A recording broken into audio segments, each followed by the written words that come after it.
조금 단순한.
좀 전에 정말로 두 분이 누가 가운데에 앉을까 하고 반드시 한 번은 언쟁이 있을 것이다 예상을 했는데, 예상대로 본 감독님이 아까 대기하면서 오늘의 주인공은 정재희 씨다 라고 얘기를 하셨거든요. 네, 저는 보조 진행하러 나왔습니다. 네, 저는 오늘 진행을 맡게 된, 저도 GV 같은 거를 꽤 한 편인데 이렇게 거대한 형태의 GV는 많이 해보지 못해서 굉장히 떨립니다. 그래서 여러분께서 조금 제가 떨더라도 양해해 주시기 바라겠고요. 방송 작가하고 있고 음악평론가하고 있는 배순탁이라고 합니다. 반갑습니다. 방금 정재희 씨의, 저 이런 거 진짜 처음 보는데 생 피아노를 이렇게 여기 이렇게 두고 라이브를 들려주셨습니다. 두 분 먼저 관객 여러분에게 한마디씩 인사 부탁드리겠습니다. 안녕하세요. 미키 17, 미키 17의 음악을 만든 작곡하는 정재일입니다.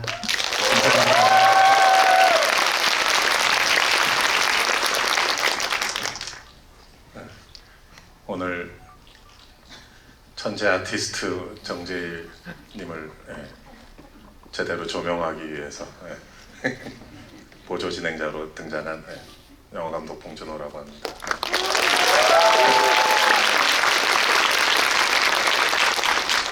두 분께서는 이제 옥자, 기생충에 이어서 이번에 미키 17에서도 함께 이렇게 작업을 하게 되셨는데요. 좀 전에 들으셨던 두 곡은 이제 그 나샤라는 곡, 맞습니다. 그리고 다른 한 곡은 반스. 미키 반스의 반스.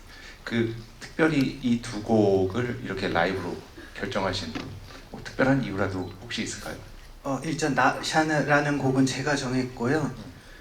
이게 사랑 영화이기 때문에 사랑과 평화의 영화를 좀, 그래서 저도 개인적으로 굉장히 좋아하는 곡이고, 반스라는 곡은 감독님께서 어저께 급하게 했으면 좋겠다고 말씀을 전해 들어가지고 그래서 감독님 덕분에 하게 됐습니다. 아니 뭐 이렇게 무거운 피아노까지 하는데 세팅하는데 한 곡만 하면 좀 서운할 것 같아서 반주. 제가 좀 아까 좀 이렇게 저희가 들어오기 전에 대화를 나눴던 것 중에 조금 놀랐던 게 두 분이 지금 굉장히 오랜만에 보시는 거라고요. 얼마 만에 지금 이렇게 또 같이 얼굴을 맞대고 계신 거예요? 최종 사운드 음악 믹싱했던 게 2023년 끄트머리였는데 거의 1년 만에. 그런데 그래서 반스라는 곡이 잘 생각이 안 나가지고 그러니까 해먹었어요. 그런데 정말 멋진 연주였습니다. 전 음악적으로도 정재희 씨의 너무 팬이고, 뭐 본 감독님은 뭐 대한민국에서 팬 아닌 사람이 없으니까요. 두 분과 이렇게 함께하게 돼서 다시 한번 영광입니다. 정재희 씨의 본격적으로 이제 음악 얘기를 좀 하자면, 이번 영화의 음악이 나의 음악 취향에 가장 가깝다라는 기사 같은 것들이 굉장히 많이 지금 현재 소개가 되고 있습니다. 그런 것들에 대해서 일단 좀 구체적으로 어떤 느낌인지를 설명해 주시면 좋을 것 같습니다. 일단 저는 감독님들의 그 비전을 그 음악으로 다시 통역해내는 어떤 역할이기 때문에 제 취향과 맞지 않는 영화도 많았겠죠. 일단 돈 주시는 분이 해달라고 하면 해야 되니까. 그러니까요. 미안해요. 아니. 근데 스크립트 때부터 마음이 좀 계속 빠져들었습니다. 보통은 이제 다 모든 시작은 스크립트에서 시작을 하니까요. 그래서 반스라는 곡은 돌이켜 보니 제가 스크립트 단계에서 화면을 안 보고 만든 음악이었습니다. 그걸 감독님께 들려드렸고, 갑자기 감독님이 그랜드 피날레 그 노래를 써버리셔가지고 제 마음이 많이 담겼을까 하는 생각을 좀 하게 됐습니다. 그리고 제가 피아노와 오케스트라를 좋아하는데 피아노를 정말 원 없이 쳤고요. 오케스트라는 런던 심포니와 무려 협연을 했고요. 그런 뭐 가문의 영광 같은 뭐 그런 일들이 좀 있었습니다. 그러면 방금 말씀하신 걸 들어보니까 이게 아니었다는 거죠. 그러니까 이 음악은 마지막에 쓸 거니까 마지막에 쓸 곡으로 작곡을 해줘라고 해서 쓰신 게 아니라는 말씀 같은데 맞습니까? 맞습니다. 그럼 어떻게 그러면은 감독님한테 보통 이제 스크립트를 보고 던져주면은 이 스케치를 뭐 몇 가지 정도 들려드리거든요. 근데 감독님께서 그걸 그 어디 지워놓지 않고 계셨다가 그 마지막 장면에 바른스가 딱 떠오를 때 그걸 갖다 넣으셨습니다. 아니 뭐 음악은 사실 저는 이제 콩나물만 봐도 이제 머리가 어지러워지는 사람이고 사실 작곡은 작곡가분이 이제 제일님이 하는 것이고 사실 감독의 역할은 사실 곡을 어디에 어떻게 배치하고 어디서 시작돼서 어디에 끝나도록 해야 되고 예. 그런 어느 장면에서 어떻게 뭐 볼륨이 내려갔다가 대사와의 충돌을 피했다가 이렇게 올라와서 여기서 이렇게 마무리하자 이런 이제 위치와 배치를 하고 또 막 힘 조절을 하고 막 그런 것이 저의 일이고 음악 자체는 뭐 음악 감독이 만드는 것이니까 네. 여러 가지를 던져주면 저는 막 고민을 해보죠. 근데 이제 과거에도 이제 어느 씬에 하라고 준 음악을 제가 다른 어떤 곳에 이건 여기보다 여기가 좋겠어라고 했다가 작곡가님과 엄청 싸운 적도 있고 아닙니다.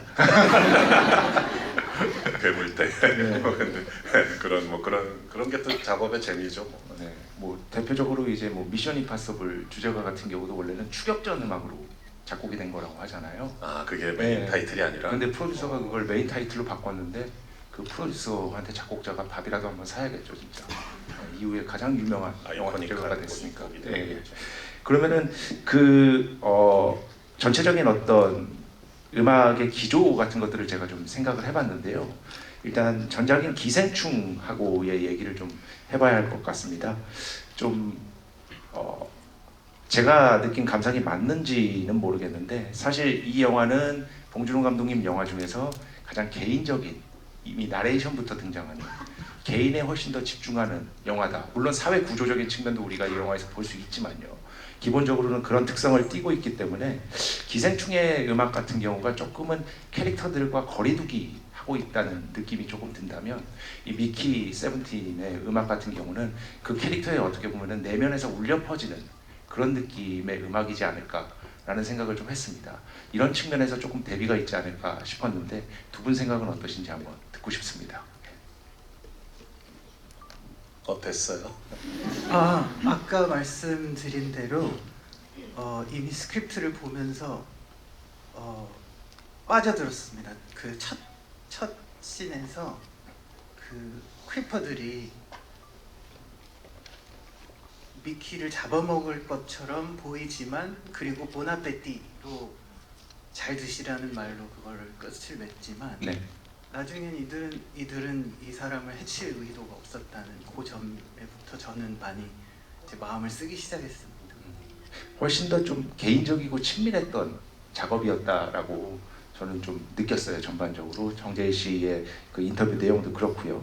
근데 아까 하시는 말씀 들어보니까 그 노래 제목 이제 연주곡 제목 같은 경우를 그 짓는 순간을 봉 감독님께서 영화 전체 제작 과정 중 가장 좋아한다라고 하십니다. 그 이유를 이제 관객들에게 저는 들었는데 그래도 한번 말씀해 주셔야 하지 않을까. 네. 아니 그 인터뷰할 때 그런 거 물어보는 기자분들이 계세요. 영화 전체 과정 중에 어느 과정을 제일 즐기냐. 큐브릭 감독은 편집이 제일 좋았다고 하고 뭐 누구는 뭐 그런 걸 저한테 질문하는 거예요. 그래서 저는 이 작곡자랑 같이 OST 그 트랙 제목 정할 때가 제일 즐겁다. 왜냐하면 아무도 신경 안 쓰기 때문에 뭐라 하는 사람도 없고 그냥 둘이 신나서 막 하는 거거든요. 그래서 우리 뭐 개구리 이런 제목도 있죠. 네. 프로라는 네. 제목 있죠. 네. 애플 뮤직, 스포티파이 많이 찾아봐주세요. OST 그 제목 보면 재밌어요. 그리고 전두엽 뭐 이런 것도 있었죠 우리 옛날에. 그게 기생충 기택의 전두엽이라는 거. 송강호의 전두엽.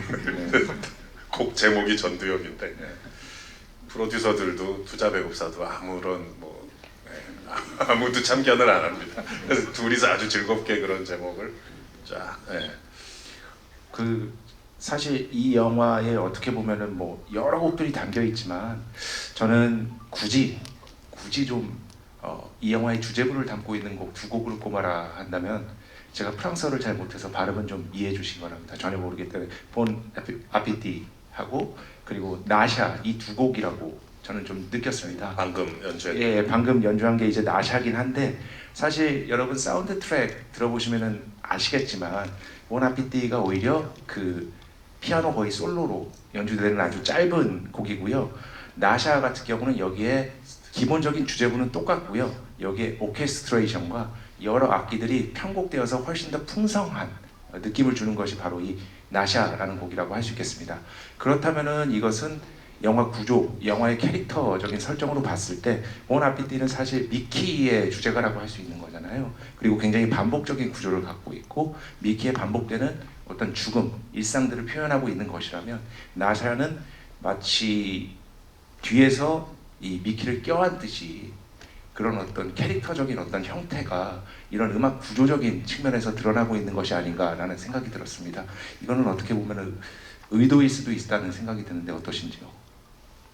의도는 아니지만 그 말씀이 맞는 것 같아요. 아 예. 근데 거기는 이제 마샬과 일파도 나오기 때문에 마지막 연설하고 막 이런 네, 뭔가 이런 그 빌드업하는 뭔가가 필요했고요. 네. 하지만 기본적으로 이제 나샤와 미키의 만남으로 서로를 발견함으로써 시작되는 음악이긴 하죠. 네. 가사가 아까 뭐 뒤에서 껴안는 것 같다라고 표현했는데 그 표현이 되게 좋은 것 같아요. 그 영화의 그 장면이 물론 다른 곡이 나오긴 합니다만 네, 네. 그래서 그 아까 앞서 말씀하셨던 기생충과는 이제 톤의 차이가 있다고 얘기하셨는데 말씀하신 이제 나샤 같은 곡에서의 그런 느낌들이 기생충과의 어떤 차이를 만드는 그런 핵심적인 지점인 것 같아요. 저도 그 나샤라는 곡을 너무 좋아하고요. 네. 그 런던에서 그 오케스트라랑 연주할 때 저는 이제 못 가고 서울에 있었는데 그 실시간으로 연결해주는 화상으로 연결해주는 프로그램이 있어서 저는 지비낭 사무실에서 그거를 봤어요. 라이브 연주를 뭐 얘기도 할 수 있고 그런데 그때 되게 약간 감동적이었어요. 그 선율을 들었을 때. 그 두 분이 그러면은 아까 잠깐 말씀하셨지만 이 감독, 영화 감독이 음악을 어디에서 시작하고 어디에서 끊고 볼륨 조절하고 이런 것들을 하는 걸 보통 이제 스파팅 세션이라고 부르잖아요. 그 스파팅 세션 같은 경우는 전반적으로 어떤 식으로 이루어졌는지도 조금 말씀해 주시면 좋을 것 같습니다. 두 분이서. 네. 저는 그냥 감독님 말씀을 듣기만 하고요. 아니 김포에 되게 아름다운 작업실이 있어요. 네. 주변이 되게 조용한 강가라고 해야 되나 거기 강변에 그죠? 한강 하류죠. 한강 하류에 이렇게 조용한 동네에 작업실 겸 집이 있는데요. 주소를 얘기하면 안 되시는데 그 거기에 이제 제가 가죠. 차를 타고 가면 이제 가서 막 얘기하는 거예요. 그래서 편집본을 보면서 이제 트랙 번호별로 3번, 4번, 5번 그때는 아직 즐겁게 이름 붙이기 전이니까 숫자들만 있죠. 미키 16, 17처럼 그래서 16번 트랙은 여기부터 여기까지인데 뭐 이렇게 일단 한번 그런 지도를 이제 음악의 지오그래피라고 해야 될까? 그거를 해서 주고 이제 저는 달아나는 거죠. 뒷일을 부탁하고. 근데 감독님 오래되셔서 기억이 잘 안 나실 수도 있는데 스파팅 세션 때 다 정해졌습니다. 제목이 감독님께서 막 이렇게 아니요 저렇게 해야겠다. 이렇게 하자. 그래서 나샤라는 곡도 미키, 나샤, 마샬 앤 일파였습니다. 원래 제목. 자기가 나샤로 하자고. 아니요 감독님. 내가 감독이 죽을 듯. 그 과정이 너무 좋으니까 막 미리 막 하는구나. 일찍 막 미안해요. 본인은 작곡하느라고 정신이 없을 텐데 감독은 제목 때 막 흥분해가지고 그러고 있어요. 어쨌든 딱 위치는 정해져 있었던 맞습니다. 거죠. 네. 네. 그 본 감독님 하면은 그리고 또 콘티로 굉장히 좀 이렇게 콘티를 짜시는 걸로 굉장히 뭐 만화스럽게 그런 것들도 많이 알려져 있는데 그 음악에 대한 구상은 그러면은 대체적으로 언제부터 들어간다고 볼 수 있을까요?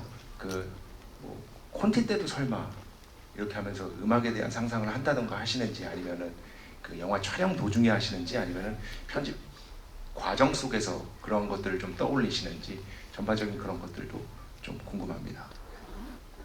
우리가 이제 현장 편집을 한다 그래가지고 이제 촬영장 옆에 제 옆에 현장 편집 기사가 그날 찍은 거를 임시로 편집한 게 있고 그러거든요. 네. 그럼 또 거기다 재미로 음악을 넣어보기도 해요. 그리고 이제 템프 음악이라고 임시로 넣는 음악이라고 그래서 뭐 네. 다른 영화의 어떤 제일님이 과거에 했던 뭐 음악을 넣어보기도 하고 또 옥자 때 무슨 존 덴버 음악이 나온 것처럼 그런 삽입곡을 예. 뜬금없이 넣어보기도 하고 그러다 그게 끝까지 살아남기도 하고 또 기생충의 이제 그 유명한 바로크 곡도 뭐였지 믿음의 벨트였나? 리듬의 벨트. 네, 그것도 원래 이제 무슨 바로크 실제 있는 바로크 곡을 이제 샘플로 레퍼런스로 아마 넣어놨어. 이발이었던 비발디였나? 핸델이 아니라 어쨌든 그런 게 이제 저랑 편집 기사가 넣어놓은 게 있었고 이제 그러나 그거와는 또 무관하게 이제 자신의 곡을 만들게 되는 거거든요. 제일 씨가 그래서 비슷한 과정이었던 것 같아요. 그러니까 촬영할 때 그리고 현장 편집할 때 이제 음악에 대한 아이디어도 조금씩 생각하게 되는 것 같아요. 근데 또 지금 본인이 뭐 마치 제가 주문하거나 디렉팅하는 대로 되게 성실하게 하는 것처럼 얘기하지만 은폐된 그 고집이나 그런 게 많아가지고 네. 교묘한 방법으로 자기 하고 싶은 쪽으로 싹 가는데 제가 뭐 화음을 알겠어요. 그 악보를 알겠어요. 만들어 놓은 들으면 또 너무 좋으니까 네. 아주 절묘한 방법으로 자기가 하고 싶은 쪽으로 싹 다 끌고 가죠. 결국은. 그러면은 제가 봤을 때는 이 영화의 사운드 트랙을 이런 식으로 좀 네 가지 축으로 나눌 수 있지 않을까 싶었는데요. 첫 번째는 뭐 다 그런 것은 아니지만 3박자 곡이 많습니다. 3박자로 된 곡이 많고요. 두 번째는 미키를 상징하듯이 당연히 반복 구조로 된 곡들이 굉장히 많습니다. 그리고 당연히 3박자니까 왈츠 느낌이 많이 나고요. 그리고 여기에 탱고라는 장르를 도입한 곡들도 있습니다. 이런 식으로 나뉠 수 있을 것 같은데 그럼 감독님께서는 뭐 이런 식의 주문은 그럼 안 하시고 다 정재일 씨가 하신다는 거죠. 그러니까 뭐 여기서는 좀 왈츠 느낌이었으면 좋겠어. 이런 얘기는 거의 안 하신다는 거죠. 모르고 옥자 때 무슨 뭐 그 동유럽 브라스 밴드 얘기하고 뭐 이랬던 적은 있지만 이번엔 전혀 그런 거 없었고 다 제일님의 어떤 유니버스 속에서 그리고 이 정재일님이 약간 미키 같은 느낌이 있어요. 설마 에이티는 아니겠죠? 아니야, 은근 또 상남자야. 아 그런가요? 나는 알아. 네. 어쨌든 세븐틴, 에이틴 다 있어요. 근데 멋지죠. 근데 그래서 그냥 그 미키의 입장에서 잘 만들 것 같았었어요. 감독님께서는 그러면은 이 영화에서 음악과 화면과 가장 뭐 꼽으시기 어렵겠지만 이 영화에서 이 장면만큼은 정말 음악과의 조화랄까요? 이런 것들이 너무 좋았다라고 하시는 각자 하나씩 이렇게 꼽아주셨으면 좋을 것 같습니다. 네. 좀 전에 이제 나샤 얘기도 많이 했었지만은 그 곡의 제목이 뭐죠? 그 좋고 아니죠 루코. 루코 막 네. 총에 맞아 죽고 막 난리 나는 그 씬 있잖아요. 메이햄이라는 거. 예. 거기 엄청난 거기 오케스트레이션이 막 나오고 그러는데 그리고 되게 극적인 음악의 페이스의 변화 같은 것도 있고 아주 파워풀하고 극적인 음악이죠. 그거 처음 녹음실에 와서 들려줬을 때 저랑 우리 사운드 믹싱하는 최태영님이랑 막 박수 쳤어요. 듣고 막 압도돼가지고 이 오케스트라를 이런 식으로 다룰 수 있다는 것과 그게 사실 되게 쉽지 않은 거기 막 벌어지는 상황들이 되게 복잡하잖아요. 뭐 에이틴이 뭐 총으로 쏘고 뭐 나샤가 와서 덮치는데 뭐 쏘지 말라고 했는데 또 베이비 크리퍼가 이제 그 아이가 루코죠. 처음 나온 애가 조코고 루코가 또 나와가지고 막 마크로폴로 얼굴에 붙었다가 그래서 뭐 또 총이 또 난사되고 그러다가 이제 그 뭐 엄청난 한 차례 폭풍이 탁 지나가는 곡인데 그게 메이햄. 그 곡에 되게 압도됐던 기억이 나네요. 저는 그 안 아픈 손가락이었기 때문에 전체 2시간이라고 말씀드리고 싶고, 저도 뭔가 미키처럼 로드무비 하나 찍은 것 같습니다. 버린 곡이 있었나요 우리가? 안 쓰. 많죠. 그 약간 확장판 OST를 하나 만들어 주세요. 그 주옥 같은 곡인데 이제 영화에 안 들어간 곡들이 있을 것 같아요. 아 근데 그것도 진짜 괜찮을 것 같습니다. 어쩔 수 없이 필연적으로 못 쓰이는 곡이 나올 수밖에 없잖아요. 영화도 당연히 나중에 감독판이 따로 나오는 것처럼 그런 식으로 좋지 않을까라는 생각이 듭니다. 그 정재희 씨 같은 경우는 이제 대중음악 쪽에서도 오랜 기간 정말 활동을 해오셨고, 심지어 좀 전에 제가 말씀드렸는데 국악과의 협연 같은 것들도 하셨고 정말 다방면에서 활동을 하고 계십니다. 특히 한승석 씨와 함께 발표한 앨범은 저는 정말 옆에 계셔서 하는 말이 아니라 진짜 걸작이라고 생각을 하거든요. 그런 어떤 작업들과 이 영화음악 작업 간에 가장 크게 느끼는 차이랄까, 그리고 또한 매력이랄까, 이런 것들이 있다면 뭐가 있을지 여쭙고 싶습니다.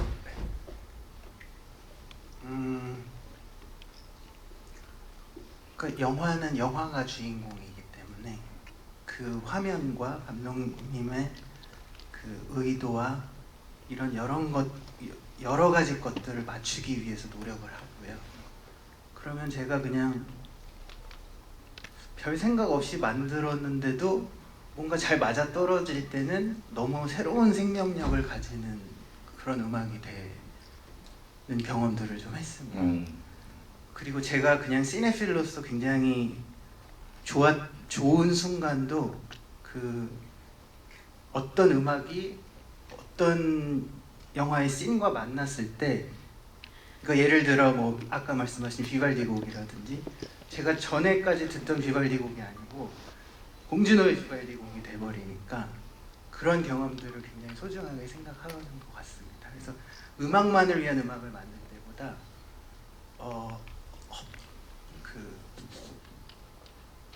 헛발질도 많이 하고 그 막 이렇게 폐기하는 곡도 많게 되는데 그래도 뭔가 새로운 제가 모르는 것을 경험하게 됩니다.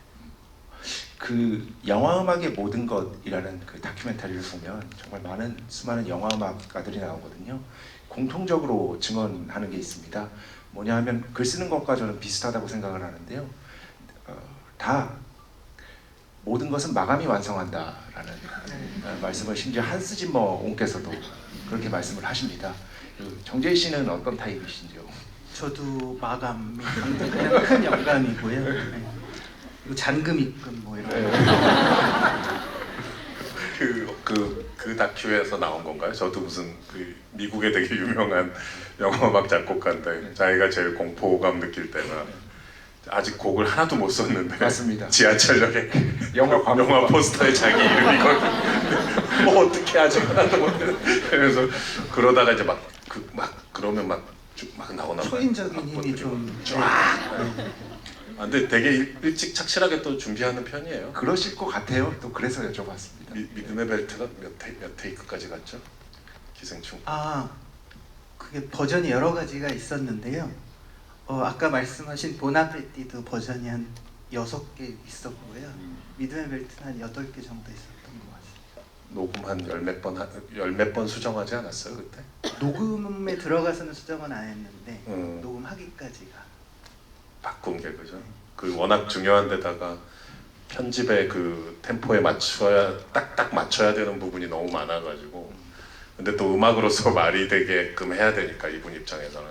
근데 내 입장에서는 요 샷에서 이렇게 넘어갈 때 분명히 이렇게 꺾여야 되는데 좀 안 될까 이러면서 되게 고통스러웠을 거예요 사실 그때.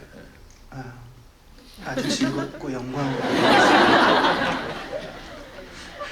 그런데 뭐 저는 정재희 씨 작업 계속해서 봐왔지만 이렇게 영화 음악을 이제는 어느덧 뭐 여러 장의 작품을 발표한 베테랑 영화 음악가가 되셨는데요.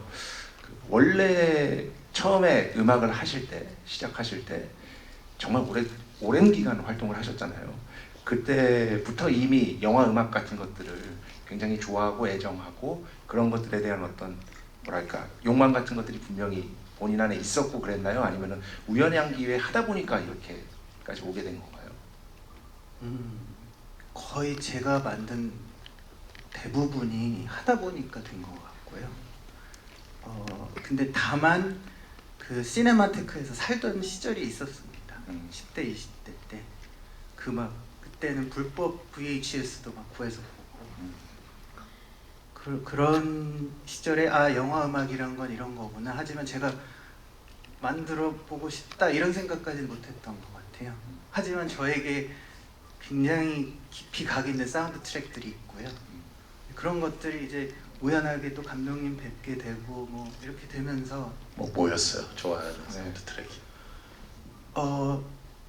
일단 옥자에도 그렇고 아까 말씀하신 메이햄에도 그 발칸반도의 그렇죠. 로만이라고 불리는 우리가 집시라고 알고 있는 그 민족의 음악이 있거든요. 요소가 고란 뭐죠? 브레고비치. 고란 그런 그레이브지. 그 에밀 쿠스트리차라는 감독이 있어요. 그 90년대 영화 많이 보신 분들은 집시의 시간 뭐 이런 네. 저나 제일님이나 그 음악을 되게 좋아했었거든요. 그런 게 지금 생각나고요. 우리 음악에도 썼으니까 그런 요소를.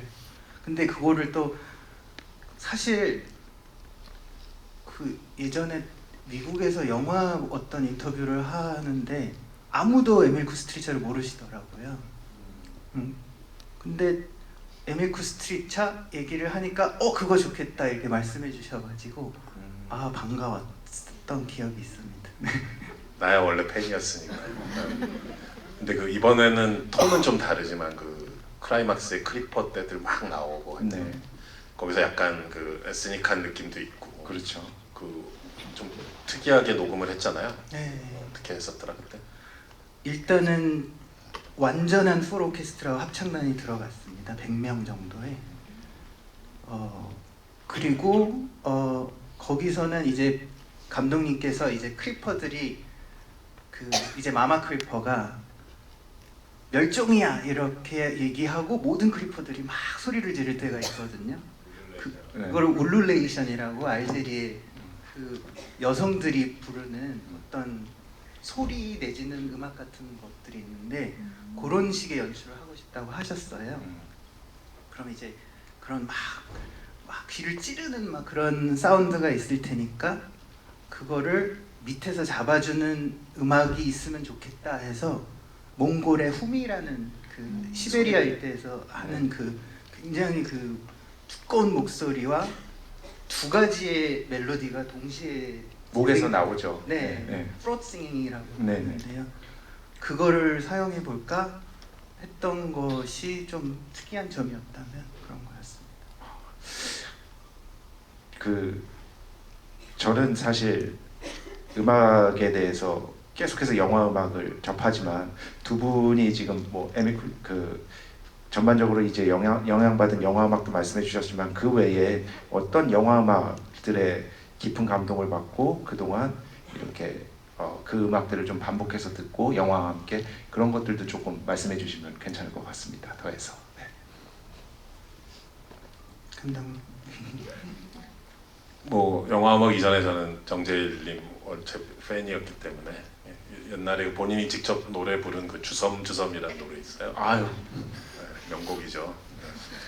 기분이 울적할 때 이제 그 노래 많이 듣고 그랬었는데 일단 팬심을 갖고 접근하여 이제 같이 일을 하면서 성덕의 쾌감을 느끼는 그런 단계를 밟아온 건데 정재일님도 그렇고 좀 전에 얘기했던 고란 브레고비치 쿠스트리차 음악했던 그리고 이제 제가 50대가 되면서 사람 이름과 영화 제목을 계속 깜빡깜빡인데 그 페드로 알모도바 영화 항상 음악해온 분 있잖아요. 네. 알베르토 이글레시아스. 네. 그분 한번 통화해본 적도 있었대 옛날에. 그분 뭐 그녀에게라든가 뭐 귀향 그런 음악들도 정말은 또 그분의 만수무강을 또 빌고 있습니다. 저는 이제 감독님들에 의해서 연출가에 의해 선곡된 영화들을 좋아하기도 하거든요. 그래서 줄리앙 슈나벨 같은 사람은 아예 스코어 없이 다 선곡으로. 네. 네. 하고 타란티노도 스코어가 굉장히 적죠. 근데 안드레이 타르코프스키라는 사람이 희생이라는 작품이 있는데 네. 그게 첫 장면과 마지막 장면에 바하의 마테스난 곡이 딱 한 번씩만 나오거든요. 근데 도대체 뭐가 뭔지 모를 이야기를 이렇게 보고 막 집이 불타는 걸 10분 동안 막 보다가 이게 뭐지? 이게 뭐지? 그러는데 그 음악이 나오는 순간 약간 눈물이 맺히더라고요. 그런 순간들을 좋아합니다. 네. 그 얼마 전에 제가 이제 그 존 윌리엄스 다큐멘터리를 그 봤는데요. OTT에서 존 윌리엄스 다큐멘터리를 봤는데 그 사실 존 윌리엄스는 굉장히 오래 활동하신 분이고 거장이고 한데 현대 음악, 현대 영화 음악의 흐름과는 에는 거의 영향을 받지 않고 고전적인 수법으로, 고전적인 방법론으로 여전히 지금 현대도 수많은 영화 음악을 탄생시킨 분이라고 할 수 있겠죠. 사실 그분은 뭐 전자음악도 거의 쓰신 분 적이 있긴 하지만 그렇게 많이 쓰시지도 않습니다. 그런데 정재일 씨의 그동안의 작업들을 쭉 보면 특히나 뭐 기생충이나 이번 작품 이런 것들을 보면 확실히 이 영화 음악을 만드는 데 있어서는 현대의 흐름을 쫓아가기보다는 조금 더 그런 어떤 고전적인 태도를 좀 더 중시하는 음악가가 아닌가라는 생각을 좀 하게 됩니다. 이번에 또 풀 오케스트레이션이랑 함께 작업한 것도 그렇고요. 어느 쪽을 지향하고 계시는지 그런 측면에서 뭐 당연히 둘 다 지향하시겠죠. 뭐. 네, 근데 왜 그랬지? 제가 그래도 프로로 일한 지 한 30년 거의 다 되는 것 같은데 그러니까 취향이 좀 올드해서 그런 걸 수도 있고 네. 멜로디와 화성을 중시하는 네, 요즘 영화 음악들은 다 텍스처 위주거든요. 그렇죠. 그런가? 네, 뭐 그런 생각이 중학교 때를 시작점으로 해서 30년인 거죠? 네. 그리고 그런 거에 감동을 받아와서 그런 것 같고요. 그리고 컴맹이기도 그러면은 뭐 이렇게 뭐 미디 같은 것들이나 이런 것들을 그래도 미디 없이 지금 음악할 수 있는 사람은 지구상에 없을 거예요. 그렇죠. 그리고 감독님께 들려드려야 되니까 네. 일단 그래서 컴퓨터로 어떻게 하고는 있는데 네. 하고 있어요. 정작 작업실에 가면 이렇게 한쪽 구석에 톱이 있어요. 톱 연주도 하거든요. 네, 그런 톱 연주 한번 다음에 라이브로 한번. 되게 아름다워요. 들으면 그 델리카테슨 같은 영화에도 네. 배우들이 톱 연주하는 게 나오지만 그래서 그런 고악기도 좀 일부 하지 않아요? 아니요, 전혀 못. 고악기? 고악기는 할 수가 없습니다.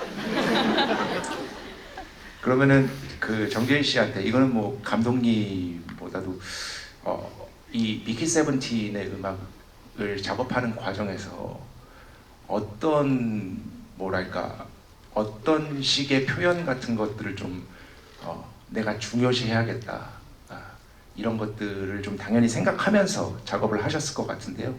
그런 것들을 조금만 좀 더 구체적으로 말씀해 주실 수 있는지. 네. 그거는 아까 초반에 말씀드렸던 크리퍼들은 미키를 잡아먹을 생각이 전혀 없었다 하고 나샤는 미키 그렇게 소모품으로 있는 미키를 안아주었다. 요게 가장 핵심이었고요. 그러다 보니까 보통은 이렇게 화면을 보면서 이렇게 편집된 화면을 보면서 작곡을 하거든요. 네. 즉흥 연주를 하면. 그렇죠. 네. 그러면 그렇게 마음이 그렇게 빠져들게 되고요. 그리고 감독님께서 뭔가 좀 멀쩡하거나 멋진 음악이 나오면 좀 싫어하세요. 그래서 그걸 옥자랑 저기 기생충 때 느꼈기 때문에 알아서 제가 검열을 좀 했습니다. 그래서 나샤라는 곡을 처음 들려드렸을 때 감독님께서 하신 말씀이 있는데 나샤라는 곡은 솔직히 말씀드리면 일필휘지했거든요. 화면 보면서. 근데 뭔가 뱃속에 가스가 가득 찼는데 못 나오고 있는 그런 느낌이야. 그렇게 말씀을 하셨어. 네. 그래서 그게 네? 그래. 좋다는 얘기야. 그래서 미안해요. 이상한 소리 해서.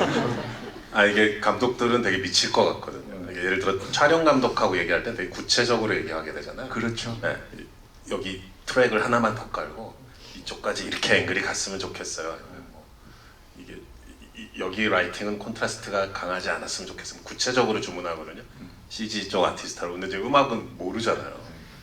존 카펜터나 뭐 클린트 이스트우드처럼 직접 작곡하는 감독님들도 극히 일부 있긴 하지만 모르니까 일단 콩나물 머리들을 보는 순간 일단 뇌가 마비돼도 버리고 그래서 그나마 기껏 할 수 있는 얘기가 뭐 여기는 현악기였으면 좋겠어. 네. 건반악기여야 맞지 않을까? 기껏 해야 이제 이 정도 수준이니까.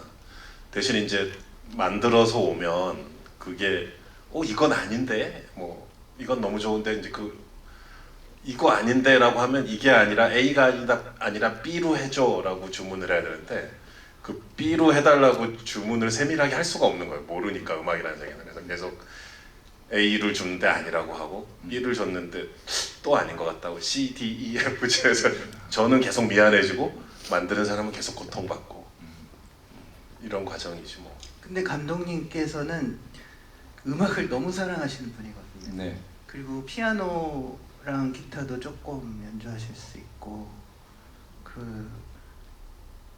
막 같은 작곡가의 여러 가지 버전도 막 갖고 계시고 저도 안 그러는데 막 그래서 디렉션을 굉장히 구체적으로 주시는 편이긴 합니다. 그게 물론 어디는 몇 박자로 가고 어디는 무슨 악기가 나와야 돼 여기까지는 아니더라도 네, 가스가 꽉 찼다 이런 디렉션을 진짜 안 되는.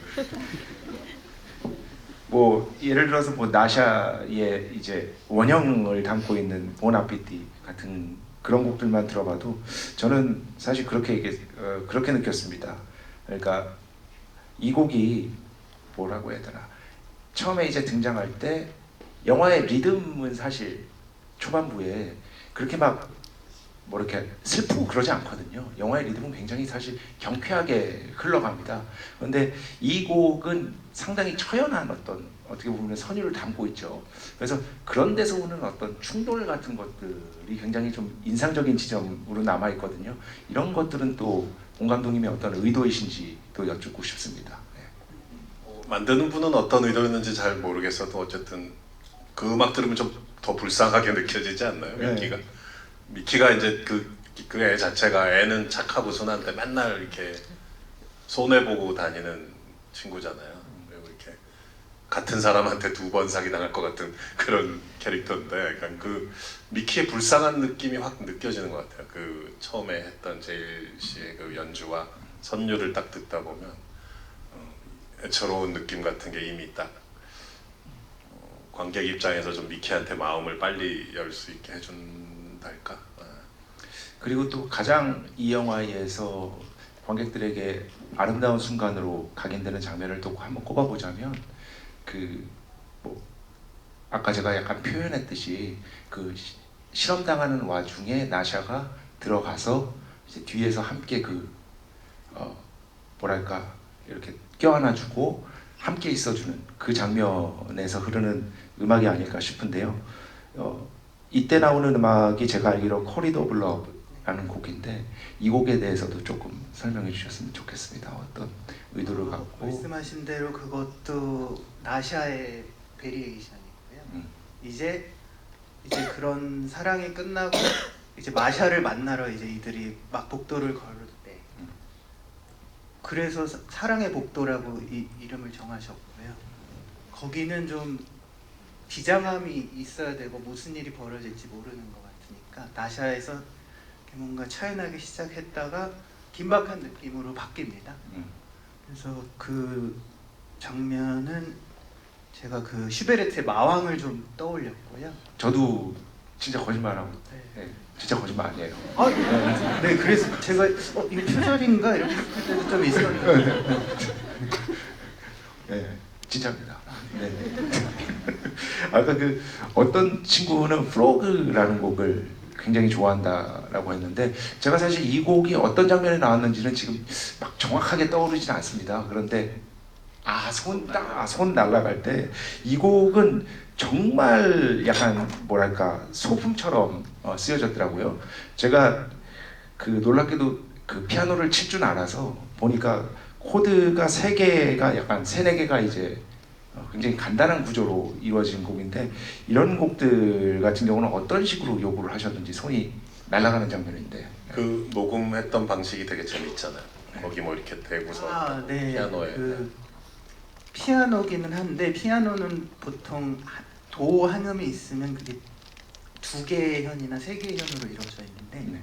1개의 현으로만 이루어져 있는 우나코르다라는 악기가 있는데 이제 또 그 해머 앞에 그 천을 대면 굉장히 먹먹한 소리가 납니다. 이렇게. 예. 그래서 거기서도 감독님께서 강조하셨던 게 불쌍해 보여야 된다. 근데 진짜 보면 불쌍하거든요. 그래서 그런 음색을 어떻게 하다 보니까 고르게 됐는데 감독님이 아마 듣자마자 좋다고 하신 곡은 그거 한 곡이었던 것 같아요. 그 저기 그 손 날아가기 직전에 이제 자기가 어렸을 때 과학 시간에 뭐 개구리한테 몹쓸 짓을 했는데 그 벌을 받는 것 같다. 맞다. 예. 그 미키란 인물의 어떤 한 축 중에 하나인데 이 죄책감 계속 자기 탓을 하잖아요. 뭐 내가 버튼 눌러서 엄마가 그 사실 망상인데 그리고 뭐 죄책감이 계속 많은데 내가 나샤방에 안 가서 지금 벌 받는 거야 이러고 뭐 계속 자기가 벌을 인생이 통째로 퍼니시먼 벌 받는 거다라고 하고 그거에 그 한 축이 되는 그거의 출발점이거든요. 그 음악이. 그래서 너무 잘 어울리고 또 곡이 여백이 많다고 해야 될까? 그렇죠. 굉장히 간단해. 예, 간결하면서 여백이 많은데 그렇게 이제 노트가 간결한데 또 정서가 풍성하기는 쉽지가 않거든요. 그래서 그 어떻게 보면 되게 짧고 간결한 곡이지만 제일 씨의 어떤 천재성이 발휘된 곡이 아닌가. 그래서 저 그 옥자 연출부의 아들 7살 난 애가 아직 미취아가도인데 자기 개구리가 프로그가 제일 좋다면서 음악적 소양이 있는 그 7살 남자인데 자기는 그 곡이 제일 좋다는 거예요. 그래서 계속 개구리 그 얘기를 하더라고요. 지금 벌써 시간이 거의 다 됐는데 그래도 선물이 준비가 되어 있다고 합니다. 그래서 한두 분 정도만 저희가 질문을 받으려고 하는데 그 질문은 그 한 분당 질문 하나로 한정하겠습니다. 예, 왜냐하면 이제 전반적인 어떤 그 진행 상황이 또 있기 때문에요. 그 2분을 질문을 받을 건데 일단 손 한번 들어주시면은 당연히 많이 드시겠죠. 뭐. 나 이제 착해서요. 미키들이야. 미치겠네 이거. 티모처럼 해봐요. 역시 GV는 김세훈 작가랑 해야 돼요. 사람도 많이 안 오고. 그냥 여기 앞에 제 바로 앞에 여성분 하겠습니다. 예. 나머지 한 분은 고통은 나눠야 되는 거니까 둘 중에 한 분 뽑아주십시오.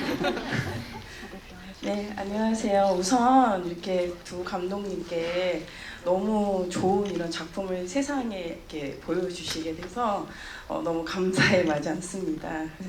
굉장히 지금 떨려서 목소리가 제대로 안 나오는데요.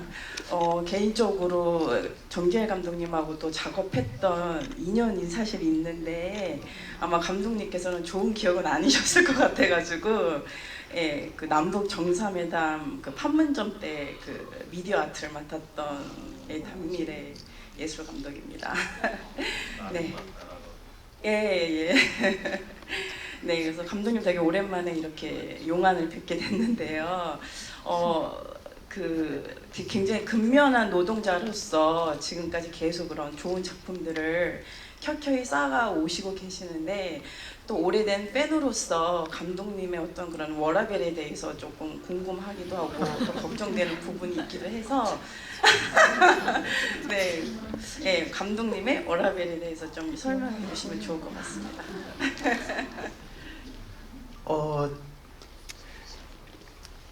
작곡가라는 직업이 결국 안에 저를 가두고 작업하는 직업이라 그리고 어느 정도 안으로 들어가서 침잠해야 되는 직업이라 극히 삶과 이 일이 나뉘어 있지 않습니다. 제가 영화음악 작업을 좋아하는 이유 중에 많은 이유 중에 하나도 감독님만 만나면 되거든요. 어디 안 나가도 되고.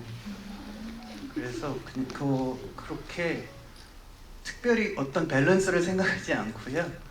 그렇다고 제가 일을 막 능숙하게 하는 편이 아니라 그렇게 많은 일을 할 수도 없습니다. 그래서 그냥 근데 그건 있습니다. 아침에 무조건 일어나고 밤에 어두워지면 잔다. 몇 시쯤 보통 주무세요? 6, 7시. 저녁 6시, 7시요? 아니요. 아니. 아침. 네. 아침에 네. 6시, 7시. 해를 보고 일어나서 달을 보고 잔다. 이런 그런 워크 에틱이랄까 뭐 그런 거는 조금 있습니다. 네. 밤새서 작곡하거나 이러지 않는다. 철야는 절대 하지 않는다. 감독님은 어떠세요? 저는 아침 5시에 일어나서 해외 축구 하이라이트를 보면서 하고 있어요. 저 진짜 죄송한데 저 한마디 제 개인적인 얘기를 저는 진짜 감독님 계셔서 그런 게 아니라 저는 축구를 어마무시하게 좋아하고요. 네, 믿습니다. 제가 가장 좋아하는 선수가 케빈 데브라이너입니다. 나가서 따로 얘기하세요. 시간이 부족하니까. 예, 그 다음에 질문 하나만 더 받겠습니다. 네.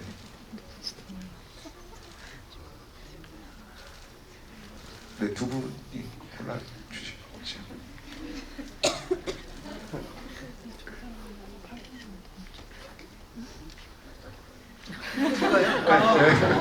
네. 다 미키야. 그러면 방금 말씀하신 분 뒤에 계신 분.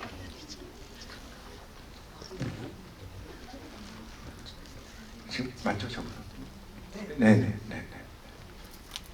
안녕하세요. 봉준호 감독님께 질문 드리고 싶은데 아까 말씀 중에 그 정재일 음악 감독님께서 은근히 본인이 하고 싶은 방향으로 흘러가도록 하는 부분이 있다고 하셨는데 혹시 그 감독님께서 그 음악 감독님께 주문 같은 걸 하셨을 때 그 꺾이지 않는 뭐 고집스러운 부분이 있었는지 포인트나 일화 같은 게 궁금합니다.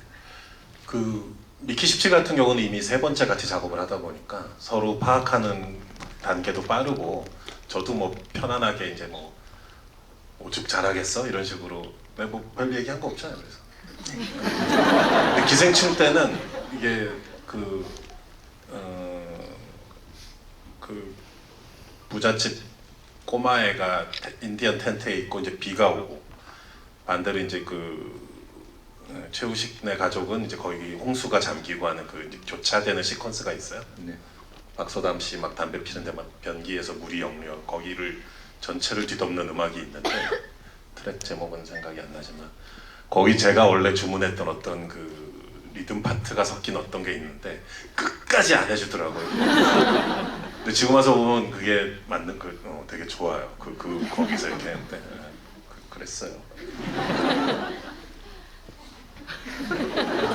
아니요. 저는 끝까지 해드리려고 했는데 제가 이거 완전히 실패한 본인 고집대로 간 곡이에요. 아니요. 거기 이렇게 신경줄을 긋는 스트링 현악기들이 쫙 겹겹이 레이어가 쌓이면서 쫙 가는데 결국 거기 보면 이제 리듬 파트는 없어요. 근데 그게 이제 영화 개봉하고 나와서 이제 좀 한창 시간이 지나서 보니까 그래 저게 맞겠구나. 감독님의 기억이 맞는 거죠. 네. 그 워낙 아비규환이니까 그 빗소리를 저는 또 생각을 하면서 음악을 만들어요. 빗소리가 들어갈 것을. 그래서 리듬이 들어가면 좀 복잡하지 않을까 이런 생각을 좀 하기는 했습니다. 네.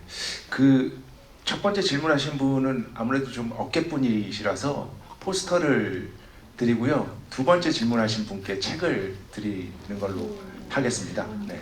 그 마지막 질문입니다. 이 곡을 안 물어볼 수가 없었는데요. 네. Rejoice in the Land. 인더로 예, 그 In the Lord. 예, 죄송합니다. Rejoice in the Lord 같은 경우는 찬송가. 이제 보컬이 나오는데 그 설마 같은 공간에서 작업하신 건 아니죠? 촬영 현장에서 실제 부르신 거를 그냥 OST 신 네, 마크로팔로님이 그냥 부른 거예요. 예, 그 촬영 현장에서. 그래서 박자도 안 맞고 음도 안 맞고 네. 그러니까 더 매력적으로. 예. 이게 진짜 영화의 맨 마지막에 그 또 방점을 찍듯이 그 나오잖아요. 배우 본인이 되게 좋아하세요. 어. 그래서 우리 막 식사하다 갑자기 그거 부르고 막 저 이거는 그 정재인 씨가 어떤 느낌으로 작곡을 하십니까? 일단 이 곡에 관해서는 감독님께서 레퍼런스를 굉장히 많이 주셨어요. 이제 뭐 일단은 찬송가여야 되는데 전 그래서 내가 모르는 찬송가하고 아. 작곡을 찾아봤어요. 그러니까 작곡을 하신 거더라고요. 예, 예, 예. 근데 이제 가사는 제가 잘 모르니까 이제 여러 찬송가 역대 찬송가를 찾아보면서 작사를 했고요. 중간에 이렇게 네. 이렇게 부르다가 갑자기 중간에 막 이렇게 되는 게 있잖아요. 손뼉 치면서. 네. 저는 이제 그것만 주문했어요. 중간에 이제 갑자기 박수 치면서 부를 수 있게 이렇게 페이스가 확 바뀌어야 된다. 그 대머리 아저씨 내려와서 막 같이 네. 되니까. 그래서 처음에는 진짜 가스펠스러운 음악을 써드렸는데 너무 아름답다. 안 되겠다. 그래서 좀 취해야 되잖아요. 네, 그렇죠. 네. 그래서 뭐 레퍼런스를 막 얘기해 주시다가 어떻게 해야 되지? 그러다가 그냥 트로트를 한 곡 써볼까? 이렇게 해서 그냥 그렇게 썼습니다. 약간 그런 느낌도 진짜 있네요. 네. 굉장히 인상적인 마무리가 아니었나 싶습니다. 이제 마칠 시간이 어느덧 다 됐는데요. 두 분 이제 마지막 인사 한 마디씩 하시고 이 자리 마무리하도록 하겠습니다. 네. 그 영화를 보고 나서 이제 시간이 하루 이틀 또는 뭐 일주일 한 달이 지나면 어떤 장면이 생각나는 것도 물론 있겠지만 사실 그 오히려 영화 위로 흘렀던 선율이 기억날 때가 되게 많잖아요. 자기도 모르게 흥얼거리게 되고 반대로 또 뭐 차에서 또는 뭐 어디선가 그 음악을 듣게 되면 장면이 떠오르게 되고 어떻게 보면은 영화라는 이 복잡한 작업 속에서 가장 아름다운 케이크에 얹어놓은 꽃이나 초콜릿이나 뭐 또 단 거 얘기를 하고 있네요. 근데 정말 제일 위에 얹어진 어떤 아름다운 꽃인 것 같아요. 그리고 그 꽃은 그 감독이 이래라 저래라 할 수 없는 작곡자, 음악가만이 만들어낼 수 있는 어떤 그 자체의 고유한 꽃이죠. 그래서 그런 항상 그런 꽃다발, 제일님이 저에게 어떤 그런 꽃다발을 선물해주는 듯한 느낌이라 늘 고맙게 생각하고 있습니다. 일단 사랑을 얘기하는 영화에 그것도 봉준호 감독님의 영화에 다시 한번 함께 하게 돼서 굉장히 영광이었고요. 사랑과 평화가 많아졌으면 좋겠습니다. 전쟁도 끝나고. 네. 이상입니다. 네. 좋은 말씀. 네. 마지막으로 이제 어쨌든 오늘 음악 GV니까요. 그 존 윌리엄스 다큐 아까 말씀드렸는데 거기 보면 그런 얘기가 나옵니다. 예전에는 극장에서 다시 볼 수가 OTT가 없던 시절이었기 때문에 스타워즈의 사운드 트랙이 곧 영화 다시 보기였다. 라는 이야기가 나옵니다. 그런데 지금은 이제 얼마든지 쉽게 영화를 다시 볼 수가 있는 시대죠. 그럼에도 불구하고 저는 아까 텍스처 얘기를 좀 말씀하셨는데 요즘 영화 음악들이 이제 텍스처 위주로 가다 보니까 물론 안 그런 것들도 있지만요. 그 영화 음악을 다시 들었을 때 아무래도 고전적인 작곡으로 연주된 음악들보다는 조금 그 힘이 약하다고 저는 느낍니다. 제가 늙어서일 수도 있겠죠. 그런데 정재일님의 음악은 물론 영화 속에서도 훌륭하게 울려 퍼지지만 그 OST 자체만으로도 우리에게 그 영화 그 자체의 장면을 이렇게 자연스럽게 떠올리게 해주는 그런 영화 음악이다라는 생각을 다시 한번 이번에 하게 됐습니다. 그래서 오늘 조심히 들어가시고 이 자리에 저를 초대해 주셔서 참으로 제가 왜 마무리를 하고 있는 건지 모르겠지만 어쨌든 가보겠습니다. 예, 감사합니다.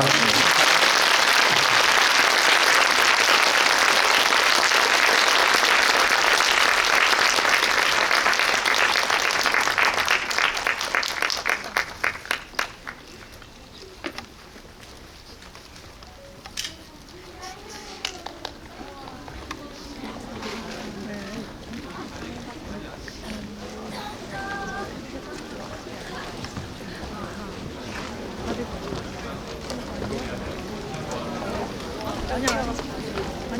다들 가까이서 보고 싶어요. 안 그래도 내려보세요.